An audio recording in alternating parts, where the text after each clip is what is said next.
All right, y'all. Before we dive in, a quick heads up. This show is raw, real, and definitely not rated PG. We're talking about adult themes, sexual content, and the kind of stuff you probably don't want blasting through your speakers at work or around your kids. So grab some headphones, pour your drink of choice, and get comfy. Oh, and just so we're clear, we are not licensed therapists, counselors, or sex couches. Sex coaches, Sex coaches. not sex couches. We're just a couple of people sharing our lives experiences and sexy adventures and ethical non-monogamy. So with that, pull up a chair and enjoy the show. Hello, and welcome to another episode of Beyond Monogamy. I'm Adam. And I'm Pris. And today we are really excited to be doing this show today. We normally are dropping a quickie on Wednesdays, but this one's going to be a little bit longer because this is actually our 1-year anniversary show. It is. Yeah. So happy 1-year anniversary. Happy 1-year anniversary, Beyond Monogamy. Yeah, that's right. So we actually dropped our first episode on Thanksgiving of 2024. And those of you who are listening to this now, if you listen to it when it first drops on Wednesday, or if you listen to it the next day on Thursday, it is Thanksgiving. Yes, it will be Thanksgiving. That's right. And so we had, this was something that I've actually been looking into for the past 6 months as far as what we would do for our 1-year episode. Yeah, we had some different plans. We had different plans. We had different ideas, but just a lot has changed over the past year. And so I thought that it would be fun-ish to do like a then and now kind of situation where, we ask each other questions. How did you feel about this then as opposed to now kind of thing? Because a lot has happened in the past year. A lot has happened. A lot has happened. There's been a lot of changes. So I'm very excited to go through this with you. I don't really know a whole lot of the questions that are in this. Okay. I generated them. And so this should be really fun. This should be interesting. And so we're just going to go from this. All right, let's go. All right, let's go. Go. Okay. Now, when we first started this podcast, we didn't know what the hell we were doing. And I still say that to this day. Nope. I feel like I don't know what I'm doing still. No, I did not. But as far as you're concerned, what do you remember about those early recording days that makes you kind of laugh now? Already laughing. You know what I remember? We just didn't know what to talk about. Yeah. It wasn't boring because I just listened to our first show. It was very interesting, and honestly, I was really proud of it because it was really flowy. Did you think it had a good flow? I did. Yeah. I mean, we have good conversations. Yeah. It kind of led, it told us, yeah. It told a story. It wasn't really everywhere. Yeah. But it kind of gave the synopsis of what we came from, what we were doing. Yeah. I remember really kind of struggling because I am a planner and I had to just say, okay, I'm not going to plan this. We're just going to hit record. Yeah, exactly. And that's exactly what we did. Exactly. And I listened to our first episode as well, and I was like, wow. I mean, you can hear the differences between the first episode and now. Yeah. But it was a good episode. I thought it was great. Yeah. I enjoyed it. So I loved it.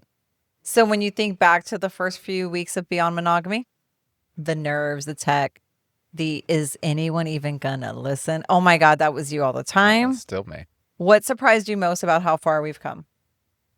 This is something I reminisce on a lot because when we first started, I didn't really know analytics when it came to podcasts and stuff like that. They tell you the downloads and this and that, and I didn't really quite understand it.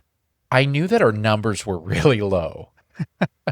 Our numbers were really low at the very beginning. And really... Well, I mean, it was the beginning. Yeah, and I didn't think that anybody was going to listen. We were really doing it for us. Yeah, we were doing it for us and for our friends who want to listen, I didn't really think that this was going to take off anywhere. It's kind of like those straggler YouTube channels that you just happen upon and you see how many subscribers they have, and they have like 87 subscribers, and they Yeah. have like maybe 4 or 5 That's videos on my there. personal YouTube. Yeah, that is. Life with Pris. That's right. Sorry, And guys. so it's one of those things where you don't expect it to take off. Yeah. And Yeah. I did not expect this thing to take off. And so I thought that this was just going to be a hobby. I really had nerves as far as, is anybody going to listen? Is anybody going to find this interesting?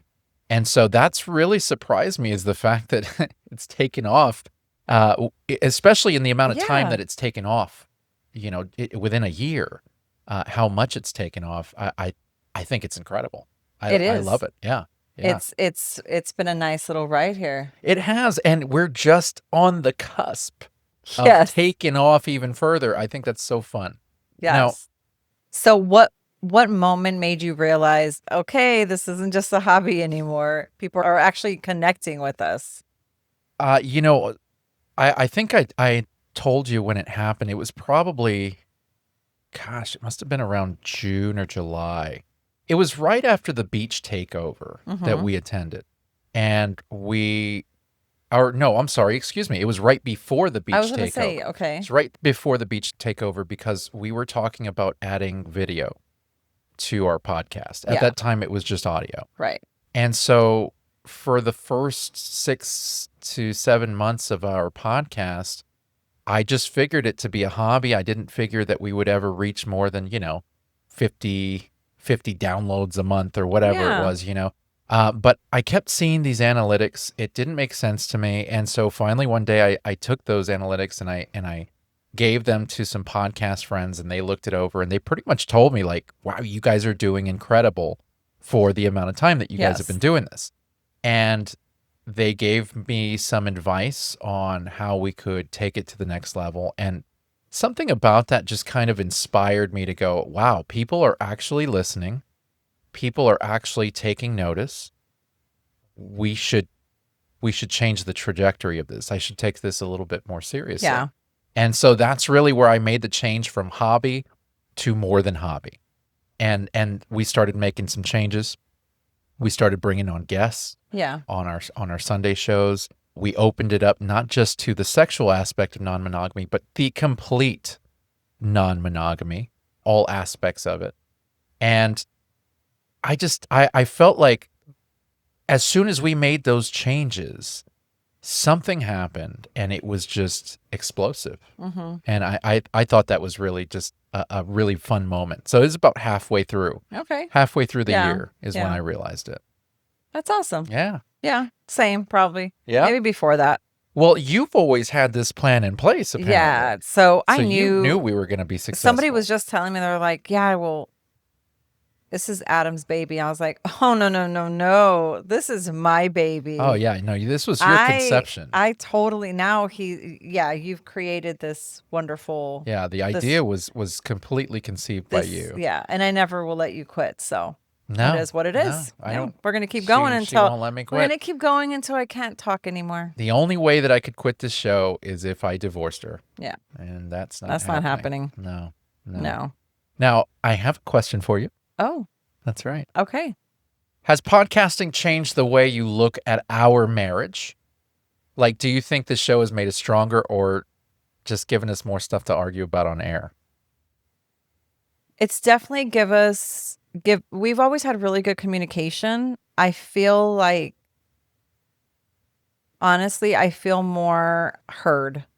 Yeah? Yeah. I don't hold back. Every now and then, in the beginning shows, y'all might have heard where we get a little bit of passionate, and then I just kind of shut down because he gets a little passionate.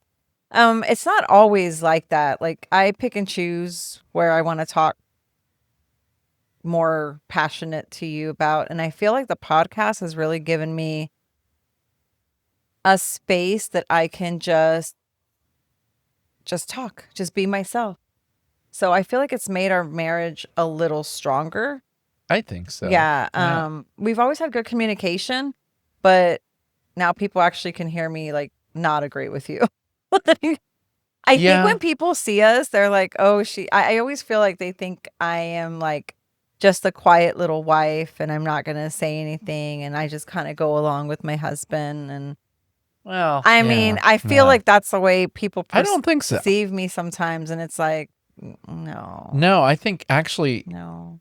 when people look at us, I think what they perceive is a very strong woman with a Yeah. very chill and happy guy. Yeah. I think that's what I don't know. That's what I see. And a Yeah. lot of people who are in our circle and a lot of people who know us see that as well. But But I think the podcast has definitely brought us together more. It's very therapeutic to talk it out. it And can so, be, yeah. and yeah, people are listening to what we're saying and they're like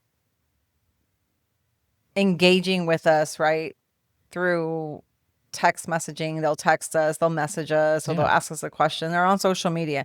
But I don't know. It definitely has it's empowered me.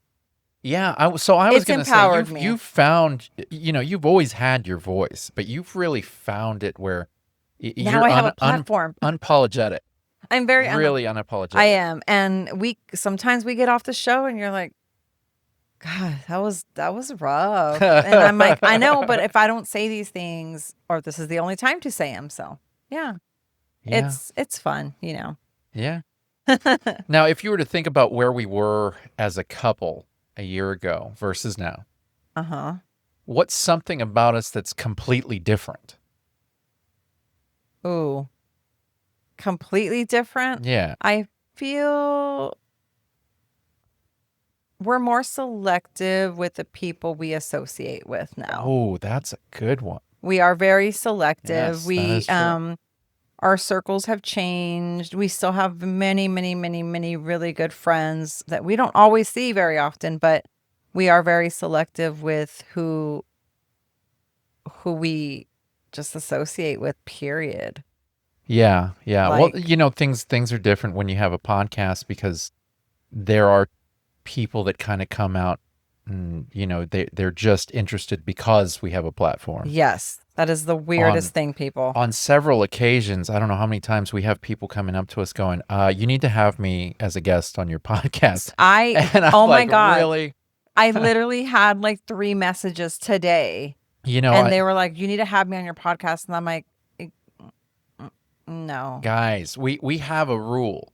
If you tell us that you need to be a guest on our podcast, that automatically disqualifies you from being a guest on our podcast. That is very true. Because that tells us that you're wanting to express yourself via our platform that we've built. Yes. And we don't know what you're going to say. No, and we're very again selective with who we get on our show. This is not just the day in the life of Pris and Adam. We want this to be of substance, of some kind of education. We're not sex therapists, but and that's the thing about it is we are not experts by any mean on any portion of this. And so the guests that we want to bring onto this show are people that have been experts in whatever field they're in non-monogamy. Yeah. Whether it be sexually, whether it be dating, whatever it may be. But we really try to get experts in the field of whatever it is we're talking about. Yes. And I really try to step out of our regular community. Yeah, because we need to expand. Yeah, and not to mention, when you stay in your community only, everybody is kind of similar. There's a similar mindset. Yes. And the more you go outside of that, the more you're going to catch different ways of thinking, different opinions, not just out of state, but we've gotten guests from out of the country. Yes. And to see the differences in thinking, I just think it's great. It's so cool. I love it. Yeah. Yeah. So what's something about me that surprised you this year, either in the podcast or in the lifestyle, that you didn't expect? Oh, man. Well, I didn't expect us to have a girlfriend at one point. I did not, you were so against poly, and still are, I think, but you have opened yourself up to feelings. You've opened yourself up to experiences. You've opened yourself up to way more than when we first started. Yes. Your mind is very open to things, and you're still a very strong cynic. You're still very not trusting. Yes. But that alone has really, like, that's a big deal. Like, for you to Yeah. even think in that way, I felt like that was a pretty big deal. Yeah. Yeah. Yeah, I felt like that was pretty major. It Well, is. yeah, because I mean, I never thought I'd see that day. Yeah. And then all of a sudden, one day, like a flip of a switch, you just came out and you were like, I think I'm okay with you going to see so and so, or I think I'm Yeah. okay with this or that. And it's like, what? Yeah. What? Yeah. What? What? I mean, I'm still very picky, choosy, Yeah, obviously. but Obviously. yeah. As you should be. Yeah, I Because you're should. beautiful. Well, because you're my baby. I love you. What can I say? So, we've told so many stories about past experiences. Once one story we've never told on the air that probably deserves its moment. Oh, damn. Mm. Do I have a story that? You always got stories, girl. Past experience story. Well, I've had some experiences without you, but during this whole time, I don't think I've have one. Do I have any? So, we're talking about past experiences.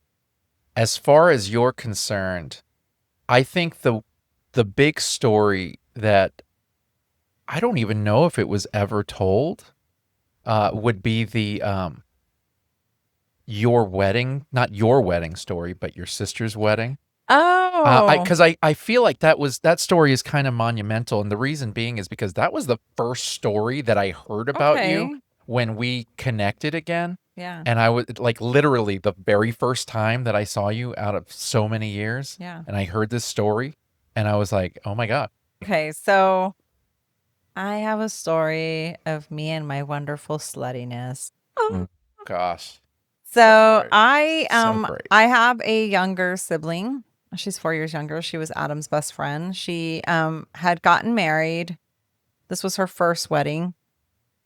And I had a boyfriend. I guess you can call him a boyfriend. And I left that weekend to Houston to go to her wedding. And it was just me. They didn't like him, so he stayed and whatever. And so I came in and I was at this wedding, and I had always eyed her soon to be husband's cousin. And I was like, man, he was really cute. And I was like, I really want to bag him. And she was like, no, he's my cousin. And I'm like, okay, whatever. So then I knew her best friend's husband always gave me the eyes, right? And I knew he was going to be easy to get. Sorry, guys. And so I went to this wedding and I was there and all my family was there and I was drinking and I kept flirting with the cousin and then I kept flirting with the best friend's my sister's best friend's husband. And I was like, hey, do you think your wife would let all of us go have like a threesome? And he said, I don't think she's into that. And I said, okay, well, do you want to go have some fun? I know he was married, but I don't care. And so he goes, yeah. And I said, okay, well, meet me in the elevator. And so he met me in the elevator and I was kind of like rubbing him and I could feel that he was getting hard. So I already knew this guy. His wife had already told me and my sister that he was a 2-minute guy. And I was like, what the hell is that? So I've never knew that was a thing. We went back to his room and I picked up my dress, pulled down my underwear. He laid on the bed, leg down, just kind of dangling, pulled his pants down. I got on top of him and I literally put him inside me for a couple of minutes and he came. Just like that, huh? Came. I was like, oh, okay. And so he was like, we were done. And I was like, all right, cool. And he's like, I'll get you later. And I was like, okay. That had never happened to me. And so that night, we're still at the wedding and we're dancing. And I was dancing with the cousin. And I was like, are you going to go back to my room with me? And he's like, no. And I was like, well, can I go back to your room? And he's like, no. And I was like, okay, whatever. we were hopping around different bedrooms. We ended up in the pool, and I ended up in the pool with him and the other guy that I had already had sex with. And so the cousin and I were getting it on, like making out, and the guy was just watching, and he decided he was going to leave. And I said, "Oh, okay." And the pool, one side of the pool was full of people, and the cousin, we ended up having sex in the pool, like full of people. And then we got out of there and went back to the bedroom and started having more sex. And then I walked back to my room early in the morning, and my dad opened the door, and I was like, damn, talk about the walk of shame. But yeah, that was my first ever sluttiness and one night. Okay. I'd had one night stand. I had only had one night stand before my whole life. And then I had these two, and I was like, ooh. And of course, the best friend found out because the husband told her, which was dumb, but anyway. And so, yeah, that's a story y'all have not heard. That's a Beyond Monogamy 1-year anniversary exclusive. That was good. It was fun. You know, I was told that story when I first saw you. Yeah. When we met at that bar, and your sister told that story, as a matter of fact. Yeah. And so when we met you, yeah. I was like, ooh, what does he look like? Oh, he's tall and he's bald. And I was like, oh my goodness. Okay. And she goes, he's still married. And I was like, oh, okay. And she goes, no, don't even think about it. And I was like, but he's getting a divorce. Yeah. And she was like, nope. And so I had to ignore you at the. Yeah, you totally did. I had to ignore you when we went to the bar. Oh, man. And then finally I was doing everything to get your attention. We got to the house. Well, we invited you back because we were going to just chit chat. We had babies. We had little infants. Yeah. So we sent you back to the house with us, and we were there all talking. We're reminiscing and whatever. And then you and I became like good friends. Yeah. And then after that. We were good friends for a couple of weeks, and that was it. Yeah.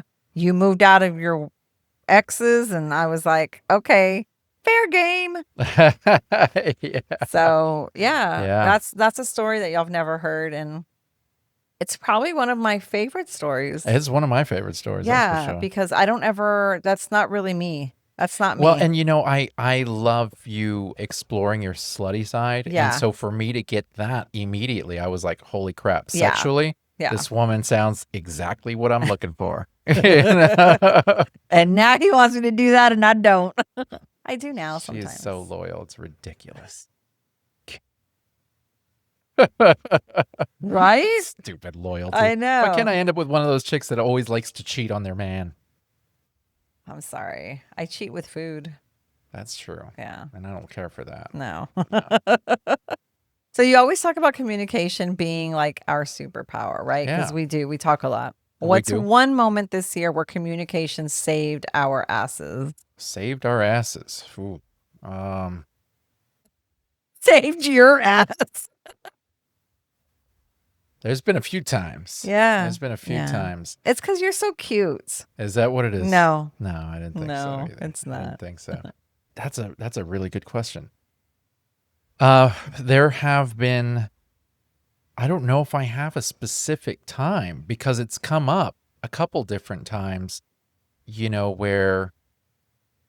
And I would say save our asses more like we just didn't argue about it. We had to really talk about it, I guess, is pretty much like what one time, I guess, what about communication being our super, what was one moment this year that communication saved our asses? Well, you know, I don't know about saved our asses, but I will tell you that at some point throughout the beginning of our podcasting year, you know, I was entertaining friends with benefits, and that was still kind of early on. Yes. When we started the podcast, I had just really started kind of exploring that dynamic, and you were not a fan of that. No.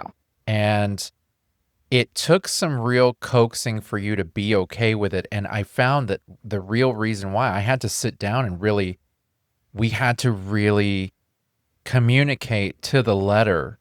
And I had to explain to you that I'm not going anywhere. Yes. I had to make you realize that I am very, very devoted to you. And you know, there's never a time when I'm going to leave you. And I believe that that conversation, albeit a long one, was somehow sunk into you. And that was when you came out and you were like, I think I get it now. I think it makes sense now. I think it was You that, know? and then the show, like we had somebody on the show and Yeah. stuff like that. And it's, yeah, I would say that's communication on that was really, really, really big. Yeah. It's, Yeah. Oh, you know what? And I can give you another one too. I got another one. Oh, it just came up. So when we go to the club, and some of you may have heard this on an episode in the past, but when we first started going to the club, the first few times, people would recognize me. And immediately a lot of women would just come up to me and just kiss me. mm-hmm, And I used to get in trouble for that. mm-hmm, Like you would get mad at me and I'd mm-hmm. be like, well, I'm not going out of my way and kissing these people. They come up to me, they kiss me. And what am I going to do? Say no? I'm not going to be an asshole about it. I don't want to be a jerk. Yeah. So So of you had to course, pick. be in Will trouble you be in or trouble or enjoy the I kiss? guess I was in trouble. But we communicated about it. We did. And And I communicated to the women. then you communicated to the women, and that kind of And saved my ass because now you know when it happens, you're able to just kind of roll your eyes and walk away, kind of thing. yeah, for Which the is most something part, that you were never able to do for the most before. part, I do. Now I'm just more vocal. Now I'm just like, all right, sweetie pie, let's go. But yeah, no, it's definitely, yes, communication. Yeah. It has saved your ass a lot. It's saved, well, I would say it saved yours, but you got ADHD and you're hard to understand sometimes. So, what's something you've learned about love or partnership through the lifestyle that you wish more people understood? That it's okay if your partner and you don't see eye to eye on the lifestyle. Like you're going to find the common ground. You and I do not think alike in the lifestyle. No, not all We the way. have different things, but we know that even though you want to go this way and either way I want to go that way, we have to find that common ground. Like It's a negotiation. it's a negotiation no Yeah. matter what. Like if I don't like something, if you don't like something, if we don't like a certain person and it's just not a good vibe, that you and I understand that. So I think that people in the lifestyle need to understand that your partner's not doing it to be malicious. And this is already, the lifestyle already is opening up a certain part of your relationship that's kind of still going to be, I don't know, in a very weird spot because you still have to talk about things like the way you feel about somebody and the way I feel about somebody is not always going to be the same. Yeah. But you're going to express that to me and I'm going to express it to you. Right. And we may not like it and that's okay. You just got to be okay. You got to be okay with the uncomfortable conversations and you got to be okay with the uncomfortable situations and kind of talking through. So, I'll take it even further than that. I think when it comes to partnership through the lifestyle, it needs to be realized that your partner is your number one priority. yes. Not the lifestyle. Yes. So your partner has to always be your number one priority for this to even work. Mm-hmm. If your partner is not your number one priority, then it's not going to work. Nope. You're going to have hurt feelings. You're going to have lots of fights. You're going to have probably some alcoholic drunken nights. Yeah. There's going to be a lot of friction and tension. And the moment that you realize that your partner is your number one priority, you start putting them first. And when you make decisions, you do so with them in mind. Yes. And so then you notice things get a lot easier that way. They do. And we see a lot of people who have been in the lifestyle for a long time and they still haven't realized that their partner is their number one priority. Yeah. And they just do not seem too happy. No. No, they Yeah. don't. And they just, I mean, it takes a lot to be in the lifestyle. It's not an easy life to live. No, it's not. If you don't have a good partnership and a good communication and a good foundation, then this is not going to work for you. No, period. that's Like, all it's just lumped not. into strength. Yeah. I mean, that's what makes your relationship strong. Yeah. So when you think back to our early lifestyle days, Mhm. all those rules and all those nerves, How do we play differently now? Way less rules, way less nerves.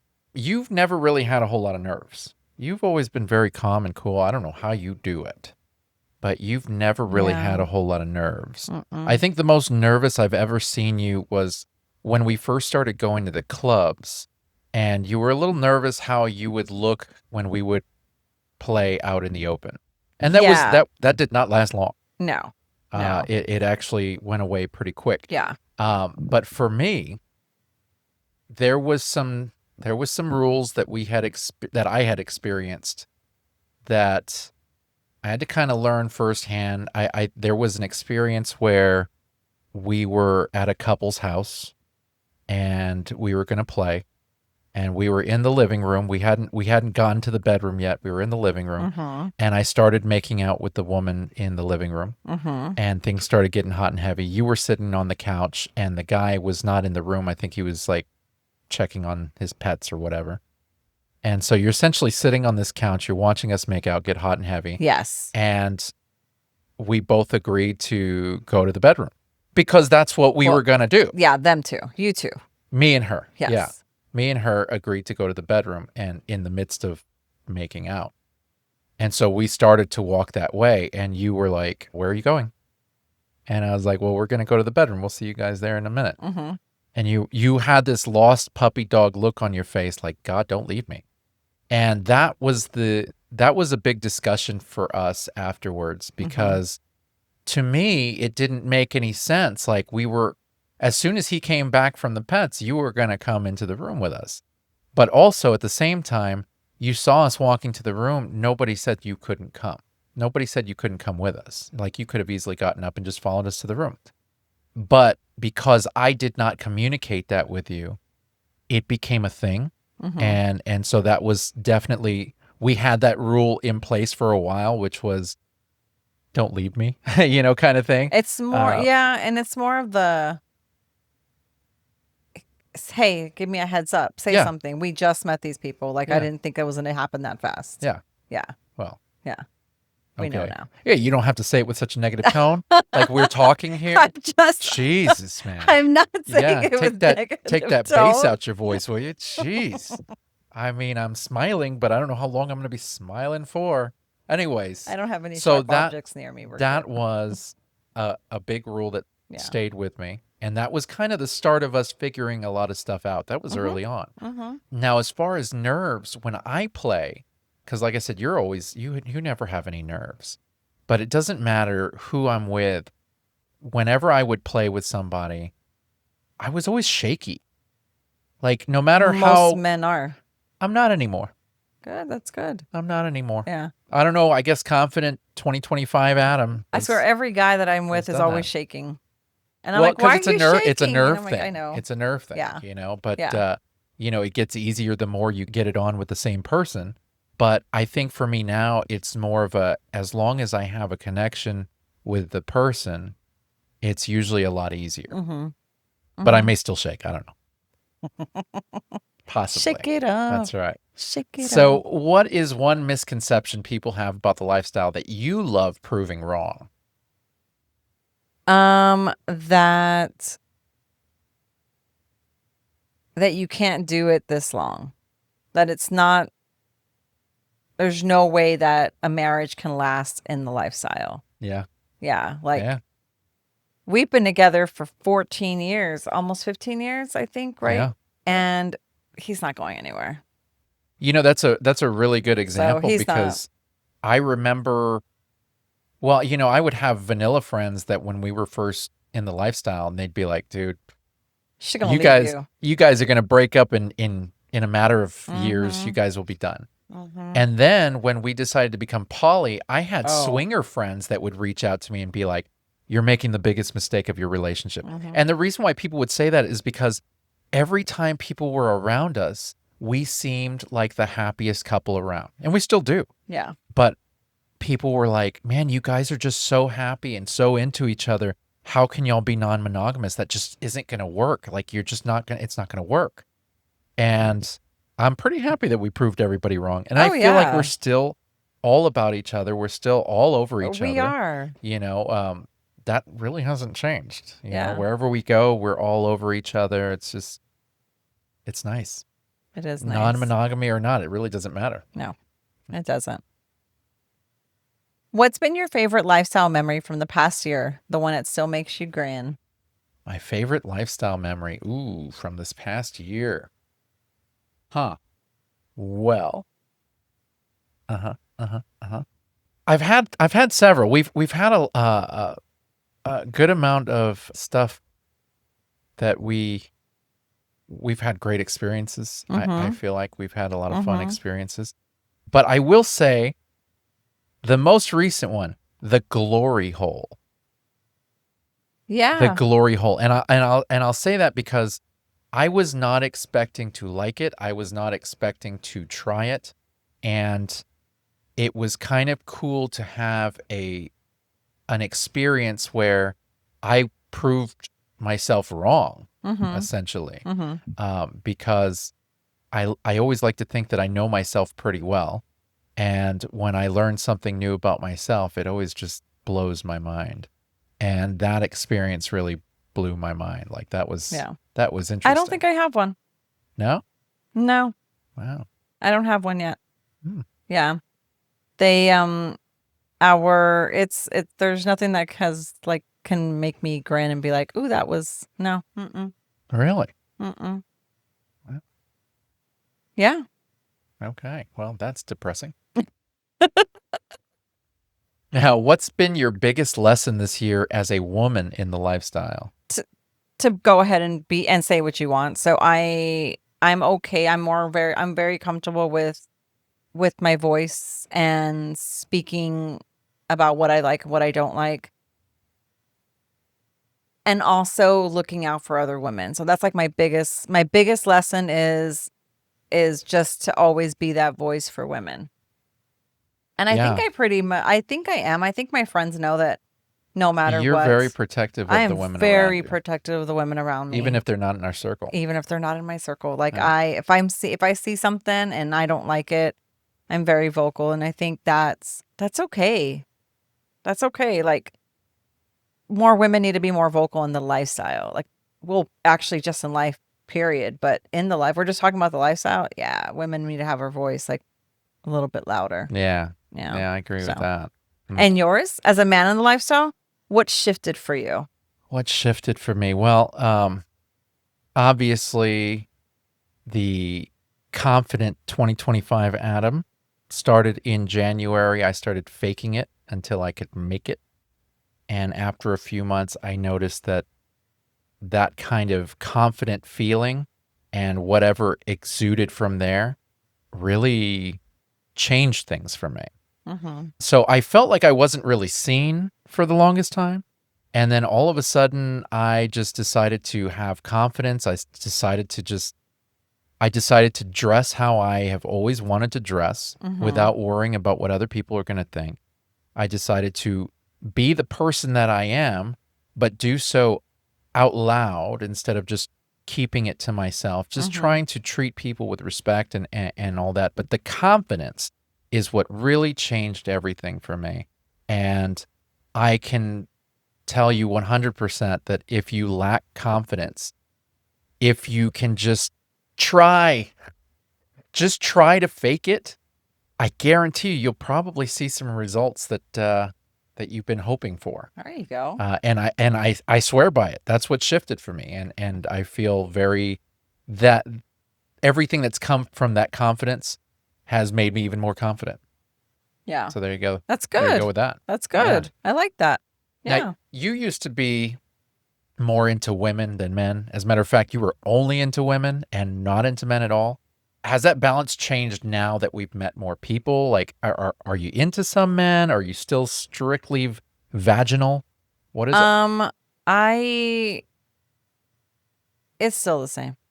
It's still the same? I'm actually... Well, you've opened yourself up to more men now. more confident with more women. So I'm more confident with women now. Men? You know... I like some men. And that's a big change. So I like some men because a lot of... the way it was at the yeah, beginning. our circle of friends are the men that we know in groups and stuff like that. They know me and they know what I don't like because they're avid listeners of the podcast. Yeah. And let me tell you that goes a long way for me. Yeah. If you already know what I like and what I don't like, you've already made your way up on that list. Yeah. But I mean, the balance, I would still rather I would be with a woman than with a man. I mean, that hasn't changed just because now I'm more confident with women. So Yeah. That makes sense. yeah.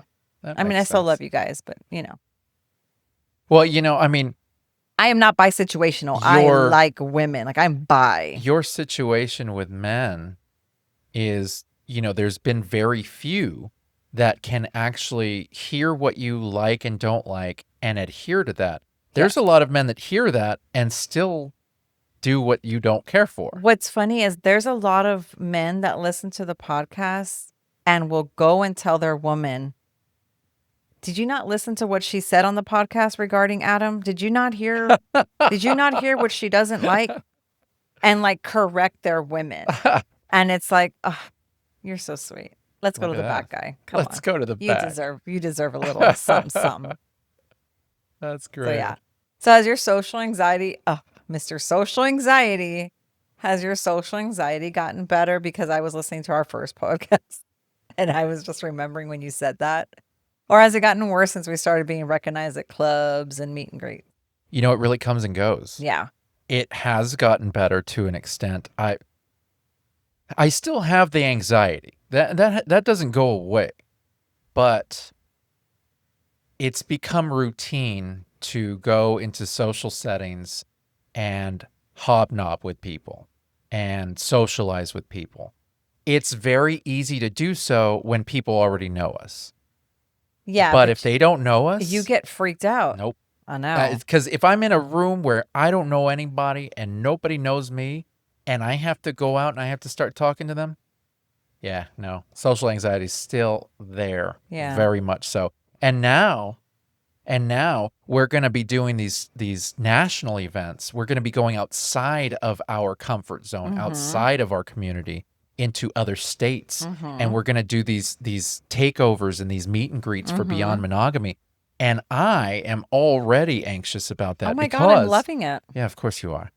I am anxious about it because I just really, we may not know all these people, Yeah. And they may know us. And I don't know. It's just, there's something about that just is really, really nerve-wracking. Yeah. No. So yeah, no, I still have the social anxiety. The only difference is that I'm more used to going out and being social.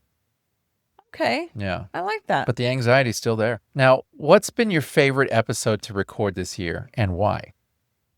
Ooh, my favorite episode was when we interviewed Rosie K from This Kind of Girl.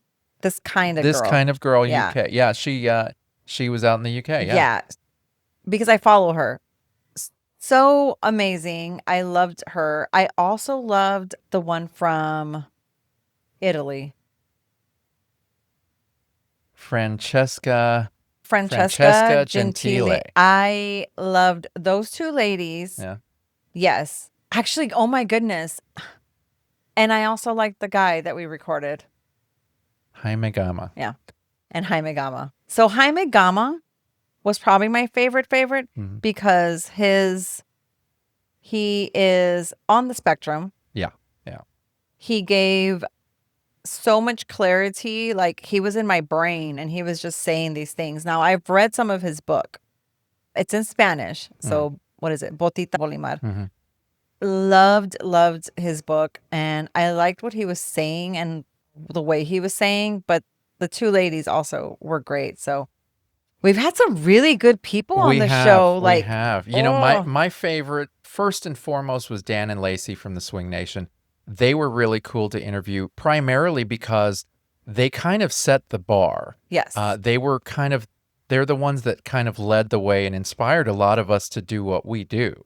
And so to be able to have the kind of conversation that we would have if we were there in front of them, just sitting down at a table and just two couples in the lifestyle, not even just content creators, just two couples in the lifestyle and went on from there. And there was so much to learn from them, which I thought was really cool. I think we're still learning from them. Yeah, They're we so really sweet. are. Yeah, they're great people. But then also the other one that I liked was Jessica Fern and Dave Cooley from Polysecure.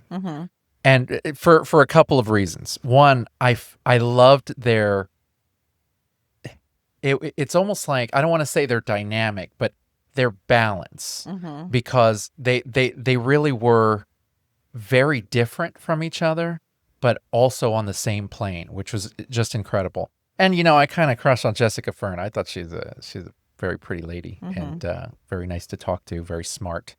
So yeah, those were definitely some of my favorites for sure. Which guest completely surprised you in a good way, or a holy hell, I didn't expect that kind of way? That's interesting. That's a good question.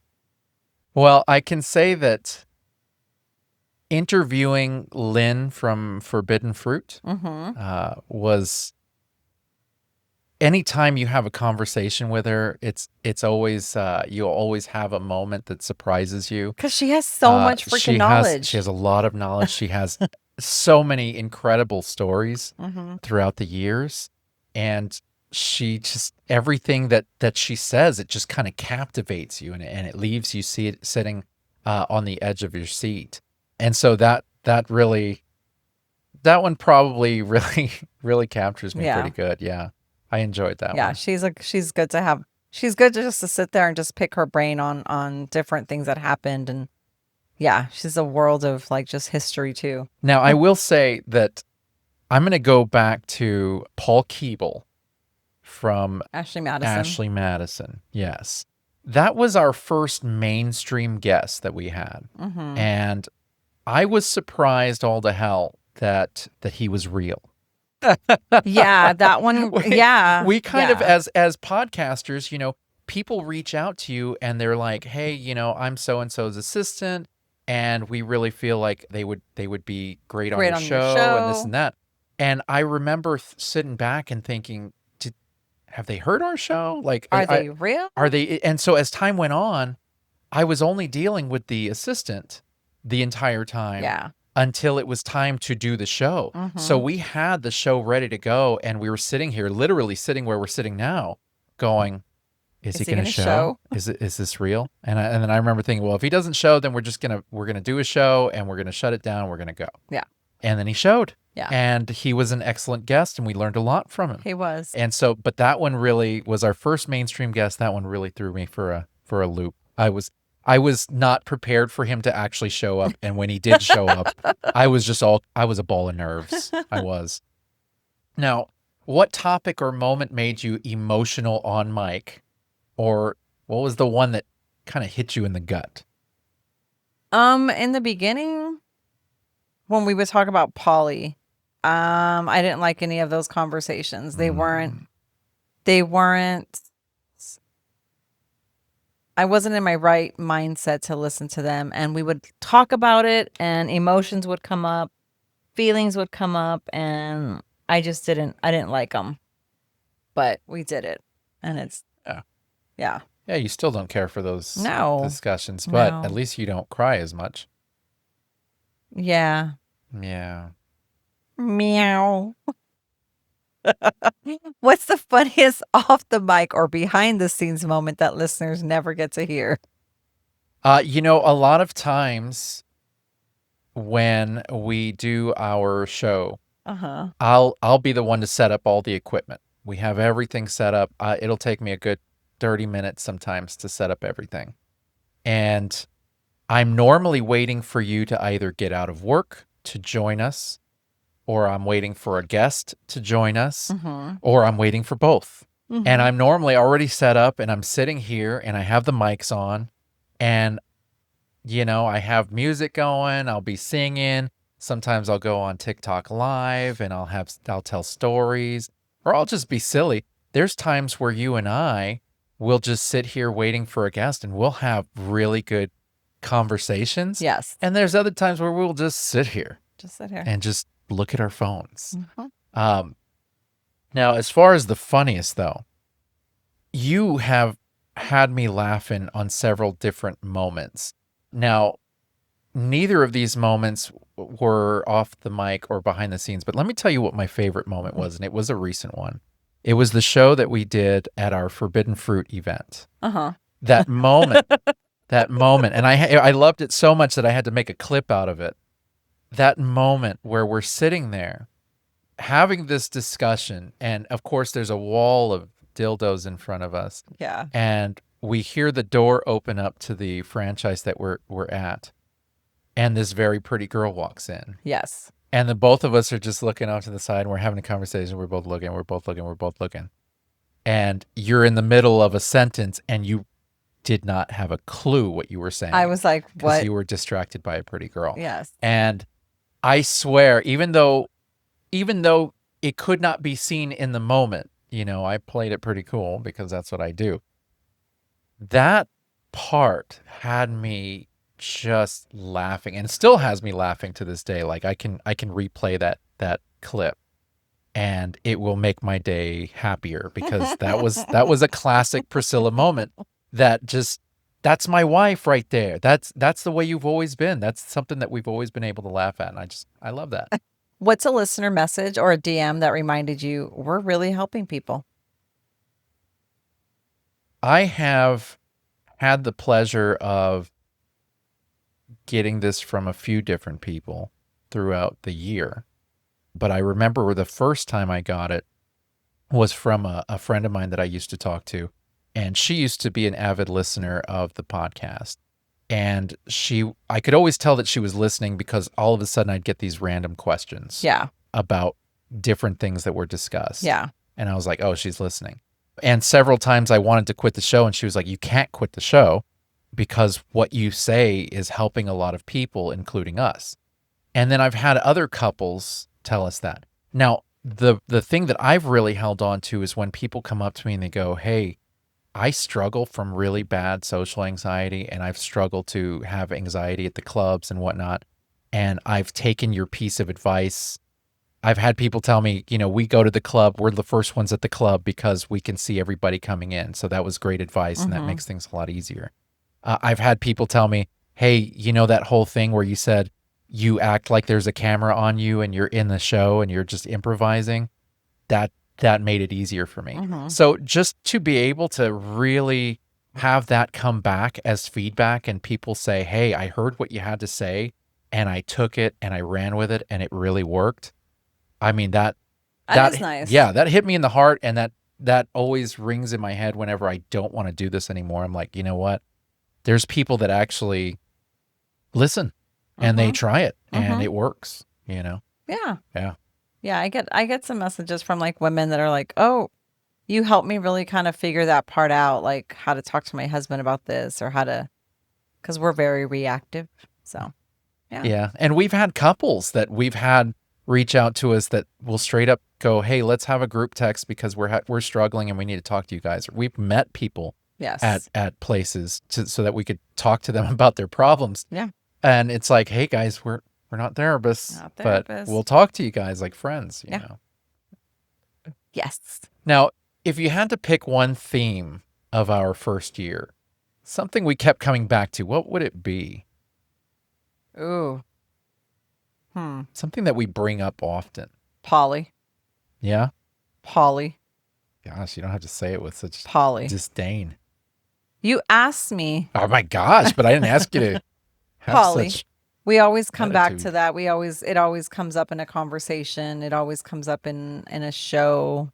Because I feel like there was a lot of lessons learned. You do. Yeah. Yeah. You feel that. Yeah. You've mentioned that. Yeah. So that's why I bring it up. Yeah. That's fine. Bring it up. I guess. What else? Now, you opened up about your ADHD and self-confidence. Yes. How have you grown this year personally? Ooh, I have grown so many ways. I know not to take things so seriously. I know when to take things seriously, when I have to bring up in the conversation. I know how now, brown cow? How now to even like go up to you and just be like, I don't like this. This is why I don't like it. or just having conversations, period. Like, I was never one to not argue with you, but call you out. Mm. Do you know what I mean? Like, now I can have we can have a decent conversation, and I'm not the one who's always like, okay, like whatever you say, like, like I know how to talk now.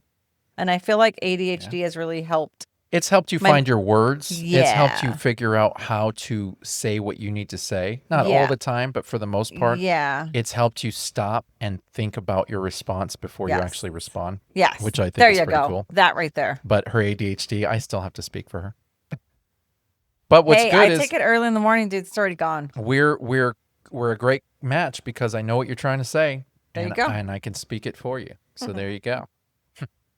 And you've been honest about your mental health and your pressure. Oh, yes. What's been your biggest struggle behind the scenes? It's still a struggle. It is very It's so. still a struggle. Yes. I struggle with a couple of things. One, I put a lot of pressure on myself to try and do a great show. So I want to keep things fresh. I want to keep topics fresh.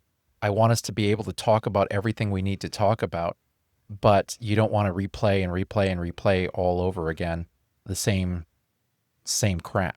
You know what I mean? So it takes a lot to continuously come up with new things, especially because we drop 2 episodes a week. Yes. You add on to the fact that when you take on guests, you have to communicate with these guests. You have to schedule.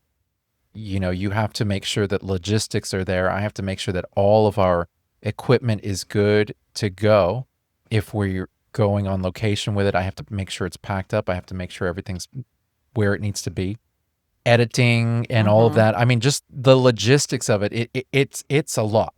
It is a lot. And so I really obsess about it. I put myself into it. And then you add on the fact that I have a social life on top of that. It's difficult to keep hand on both. You know what I mean?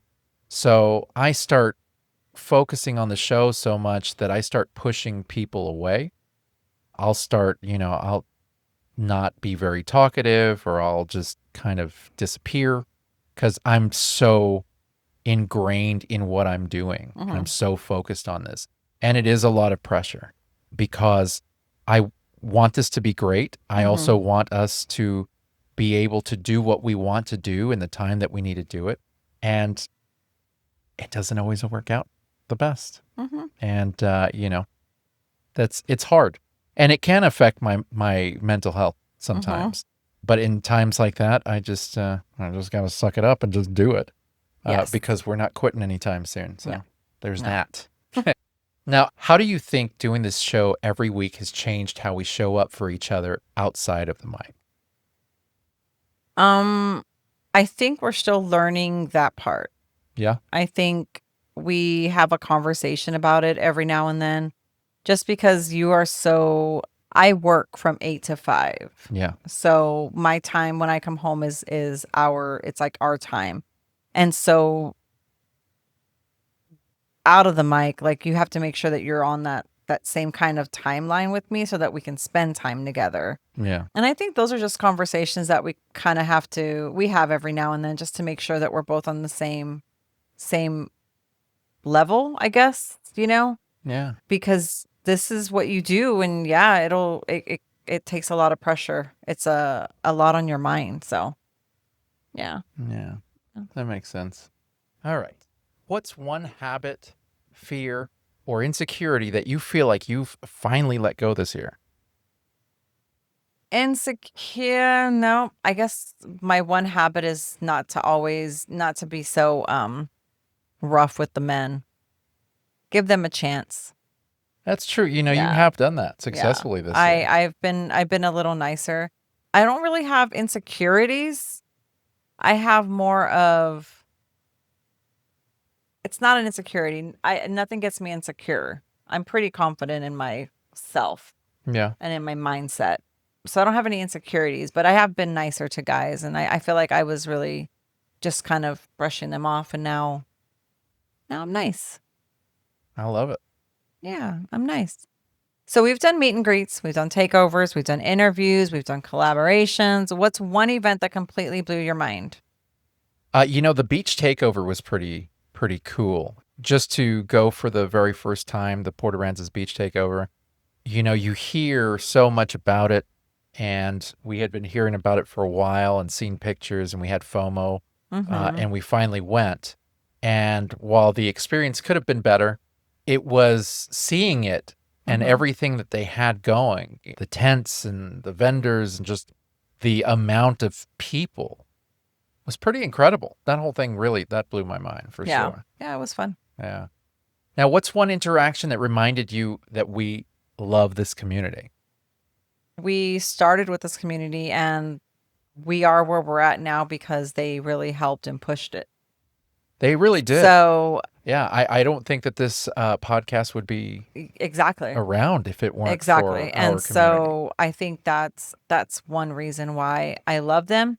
It's why we still do our takeovers, we still do our meet and greets, because that's got us where we're at. Yeah, They're all everybody has friends. been so supportive.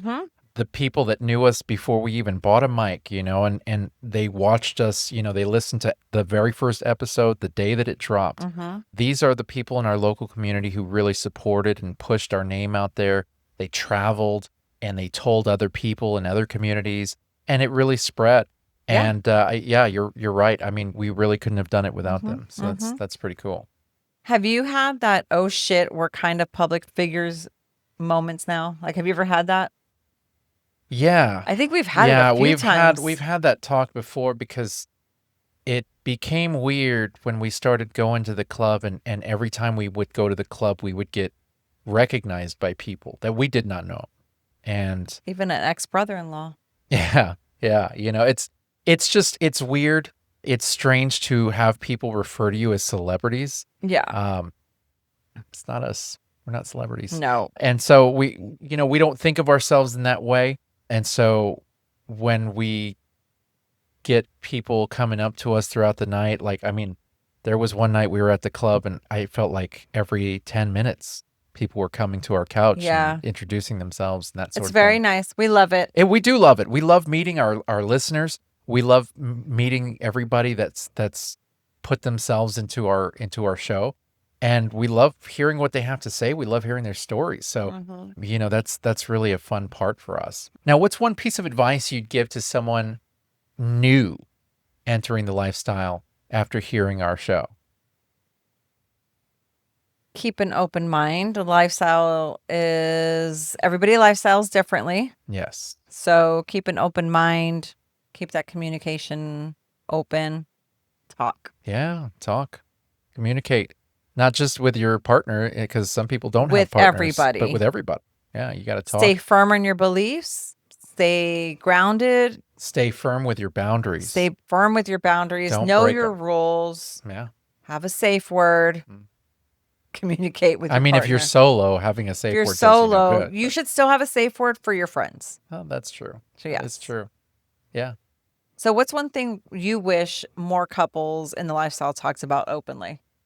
I wish that people talked about their wants and their sexual wants. I think that there's a lot of people that don't know how to express how to satisfy them. So there's a lot of women and men who will have an experience with somebody and it'll be a bad experience for them because the person that's with them doesn't know how to properly please them. And that person also doesn't know how to communicate how to properly be pleased. Yeah. I think that if more couples in the lifestyle talked openly about how to please them, what doesn't work, what does work, and they express that openly to each other and they express that openly with everybody else, I think there would be more good experiences out there. Yeah, that's good. I think it's pretty fair, Yeah. Now, has fame inside the lifestyle been flattering, weird, or both? Both. Yeah? Both. Yeah. It's very flattering, but it's weird when you find somebody like at your grocery store and it's like, hey, I listened to you. Look at you. You're very beautiful. And it's like, That's just weird. Thank you. Yeah. Yeah, that is it is flattering. Yeah. I've had women express that they want to sleep with me just because I'm the guy from the podcast. I don't know how I feel about that. I mean, I'll still do it, but I don't know how I feel about that. You could like me for me, not just because I'm on a podcast. I'm just saying. If we could go back to the first episode and whisper something to ourselves, what would you say? If I could whisper something to myself, I would whisper to myself to podcast related. I would whisper to myself, do what you can to make a great show and keep it going because it's going to become something. Okay. Lifestyle wise, I would whisper to myself, just keep steady. She's going to come along. She's going to come around. Yeah. And you have a lot of the thoughts that you have, a lot of the feelings that you have now, like you're growing emotionally. Yeah. And, that's not something I would have been able to predict when we started the show. You pretty much had expressed that you were just going to be right here and you're good with that on this level. And as we've talked to more people and as we've interviewed people and you've just kind of figured more about yourself, it's pretty cool. Yeah. Yeah. It's been nice. Now, what do you hope year 2 of Beyond Monogamy looks like? Bigger, deeper, wilder? Definitely deeper, definitely bigger, definitely wilder. I feel like I want to get out of my shell. Like, I feel like I'm just I'm stagnant here. And so, yes, I want bigger, I want better, I want Now, wilder. what do you mean by that? I just feel like we need to go outside of we're going outside of our comfort zone, but we need to also get off the couches when we go to the club, and we need to be more, I feel like if you can do the horizontal mambo, you should also do the mambo on the floor.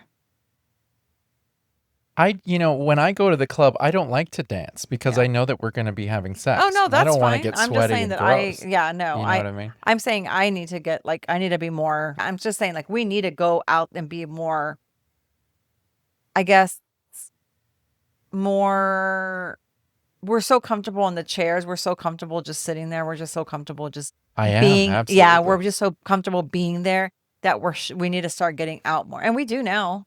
You do. I drag you out there and you stand with me and you do the little, but yeah, no, I don't want to sweat. But yeah, I think wilder. I think next year is going to be wilder. I hope so. For sure. You don't think so? I'm pretty sure. Yeah, we're doing a lot more. And bigger. Yeah, we're doing a lot more. Like, you've taken us this far. It's, next year's going to be crazy busy. We've got a lot of events going on. We're going to be going to Naughty Nolans next year. And we're going to be podcasting from there. We're going to do a show, a couple shows. That's what I'm saying. Like, you've taken us so far already. Like, there's I said, if we're going to do this, I'm going to swing for the fences, man. We're going to go big. We're going to go big while at home. Yeah. And while we're at home and we're here at the local wonderful clubs that we go to, we'll make those fun and wilder. Yeah. There you go. Yeah. Good call. So what do you want people to feel when they hit play on our next 100 episode? The same thing I've always wanted them to feel, which is, and I believe I said this in our first episode, I wanted people to feel like they were sitting at a table with us, drinking their coffee, having their pan dulce, and we were all just chatting. And they're basically just sitting here listening to our conversation and laughing and feeling whatever emotions you feel when you have a conversation with another couple. And I want to continue that. Only now I do it with guests. Yes. So I tell the guests before we hit record, I always tell them, look, I know you're here for a professional reason, but understand that what I want is for us to be just friends talking at a table. Yeah. At this figurative table. Yeah. That we're just friends and we're just talking. Let's strip away all the professionalness and just be people, just be human people, because that's what this community is made of. It's a bunch of humans. It's people that really make up the community, and how many times do we have to sit at a table at a meet and greet or at a club or wherever across from another couple and have these conversations? You know what I mean? And so I really want that feel as much as possible for all of our shows. Yeah. Yeah. Well, I think you're doing great. Thank you. Now, if you could pick one word to describe our first year, what would it be? And what word do you hope describes the next year? Exhausting. Yeah. Amazing for next year. Oh, I like that. Yes. Yeah, Exhausting was this year. Exhausting was this year. And amazing. It's a lot of new stuff. And so it's like, it's not something that we've ever done before. No, so you had everything that to- we do, we're training ourselves something new on. Yeah, you had to learn all this. It's a lot of stuff. And I'm still learning a lot. Yes. Still learning a lot. Yes. Now, what would you say it's Thanksgiving. What are you most thankful for? What are you most grateful for right here, right now? I'm grateful that we have listeners. Yeah. I'm grateful that everybody interacts with the podcast, and that y'all are enjoying it. And I'm grateful that we're getting opportunities to grow. Totally. Yeah, I'm pretty thankful and grateful for listeners, obviously, because without them, we wouldn't have a show. We'd be the only listeners that are there. I am very thankful at the fact that people have the balls to come up to me and tell me when we've helped them. I'm so thankful for people reaching out to us in that way because, frankly, I feel like I have a purpose. Yeah. I feel like we do a lot for our listeners by way of information. We really try to give a good show. Yeah. And we try to be entertaining as well. And all of those facets together, I feel like it gives me a purpose. Yeah. And without our listeners and without them constantly tuning in every week, I wouldn't feel that. So, yeah, I'm grateful for that. That's good. One lifestyle myth that still cracks us up. Huh. I don't know. You don't know? I would say that everybody thinks that everybody's sleeping with everybody. That's a good one. I mean, that's the number one, I think. Yeah. Everybody just the vanilla people on my Facebook, I guarantee you think that I sleep with everybody that's lifestyle on my Facebook. And it's like, no, we don't. No. Obviously. Now, who would you say is the bigger flirt now? You. Or me? Me? Yeah. Me? Mm-hmm. Yeah, you're right. Yeah.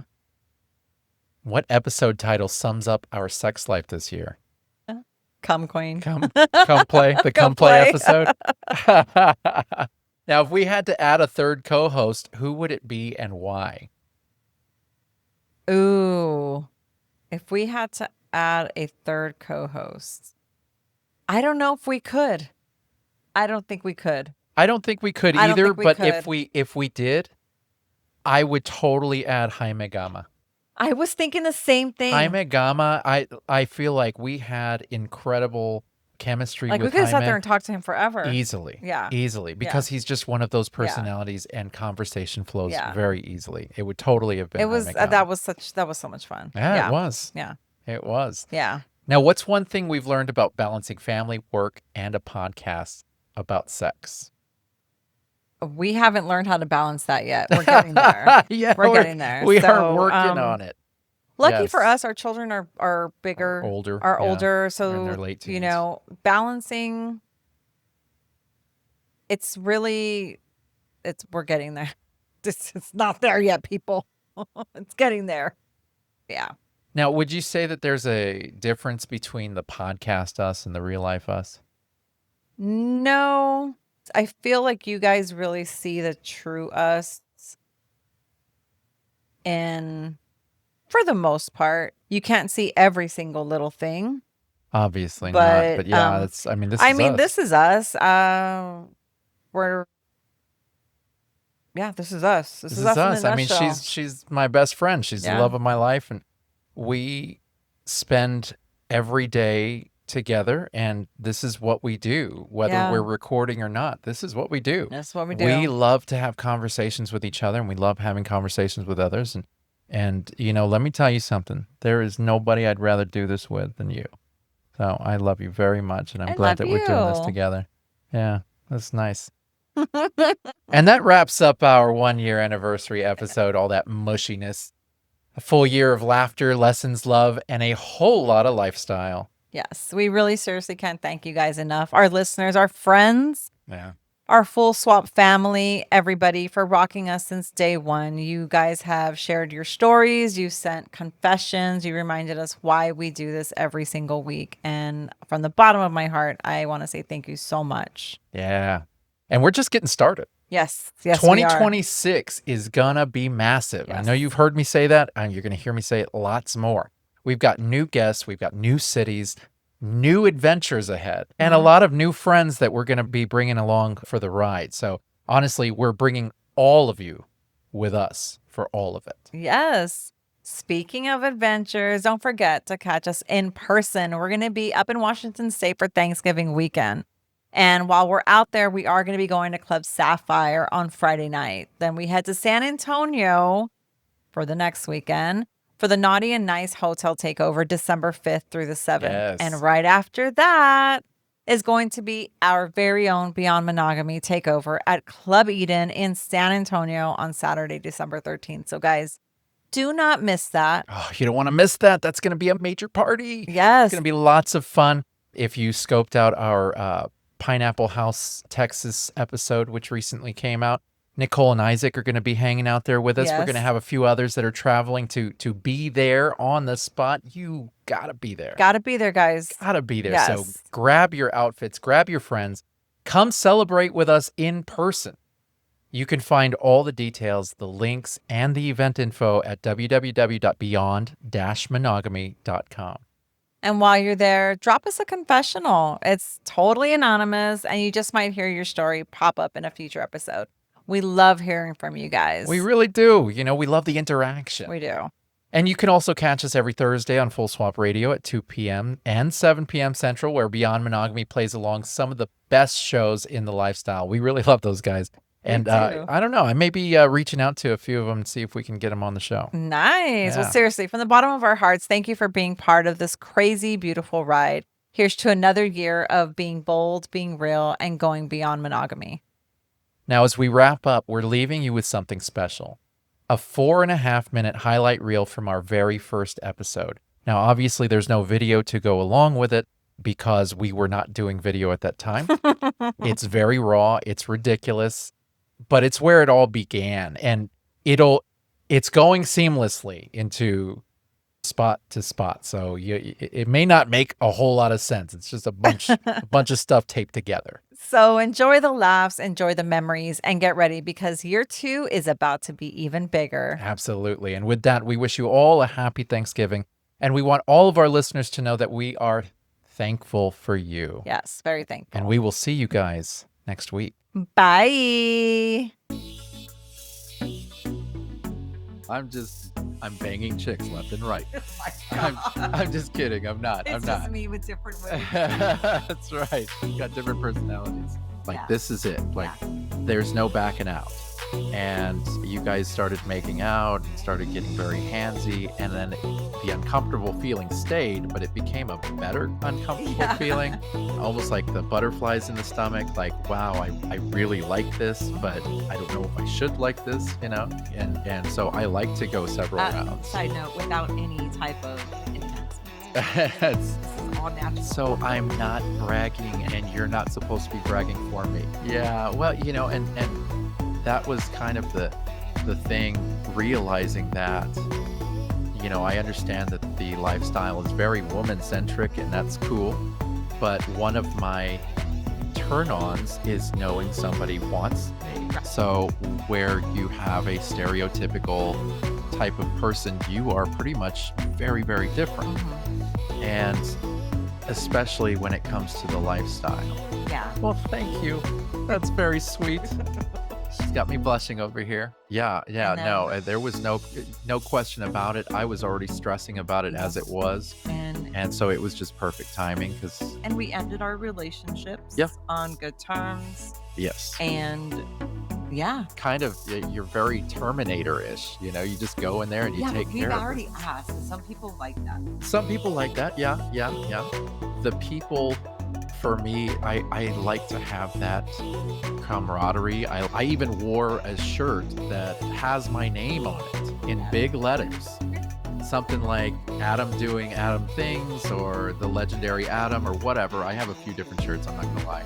It's a little narcissistic, whatever. Oh. And who we bang. And who we bang, yeah, who we wanna bang. yeah, like just all of that stuff is normally going through our heads. And so and you know, honestly, because of my anxiety, I really don't often pay attention to my surroundings. That's what we're known for, is first in, first out. We'll be either early or on time to an event, whether it be a house party, a meet and greet, whatever it is. Yeah, we're having coffee together, we're talking. I'm gonna tell you a little secret about me. To get past my social anxiety when I'm at these different events or the club or wherever, I pretend that I am an actor in a movie. Yeah, laugh it up. It's true though. A lot of memes. It's a lot of memes. I do have a lot of memes. It's funny because all of our friends use memes. I GIFs use or whatever. Yeah, I use memes and good GIFs, good GIFs. depending on what side of the. Are they good GIFs? I don't know. They're GIFs or they're GIFs. It's gonna hate. You know, that maybe it's disingenuous, that maybe it's not my real personality. You know, one of those YouTubers that they look all happy and positive on when the camera's rolling, Yeah. but when the cameras are off, you know, they're kicking cats and yelling at babies. That's not me. I don't kick cats. I met a guy online and he came over to my work for lunch, but he was my lunch. Now you can see the full 2 inches. It's 2.5 now. You like that? Yeah, look at you. You're so witty. Oh my gosh. I mean, now I know I can suck the soul out of you, but Well, so for me, I never felt like I was well endowed.